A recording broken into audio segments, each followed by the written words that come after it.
வைஷாலி, எனக்கு வந்து 10 வயசுலேருந்தே வந்துட்டு வீசிங் ப்ராப்ளம் இருக்குது. இங்கே வந்து ஃப்ரீ கேம்ப் நடக்குது அப்படின்ற அட்வர்டைஸ்மெண்ட் பார்த்து தான் நாங்கள் இங்கே வந்தோம். ஃபஸ்ட்டு சிட்டிங் வந்து ஃப்ரீன்னு சொன்னாங்க.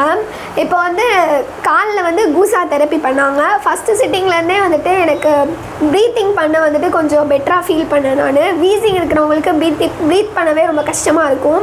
எனக்கு செகண்ட் சிட்டிங் தேர்ட் சிட்டிங் போகும்போது இன்னும் நல்லா பெட்டராக ஃபீல் பண்ணேன். இதுக்கு வந்து எனக்கு மெடிசன் கொடுத்தாங்க. சளியெல்லாம் வந்துட்டு ஃப்ரீயாக வெளியில் போக ஆரம்பிச்சிச்சு. உங்களுக்கும் இந்த மாதிரி வீசிங் ப்ராப்ளம் இல்லை வேறு ஏதாவது இன்னும் ப்ராப்ளம் இருந்தாலும் இவங்க வந்து ஃப்ரீ கேம்ப்ஸ் வந்து கண்டக்ட் பண்ணுறாங்க. ஃபஸ்ட்டு டேக்கு மட்டும் ஃப்ரீ. உங்கள் ஃபேமிலி ஃப்ரெண்ட்ஸுக்கு வந்து யாருக்காச்சும் இந்த மாதிரி ஏதாவது பிரச்சனை இருந்தால் நான் ஷேர் பண்ணுங்கள். தேங்க்யூ.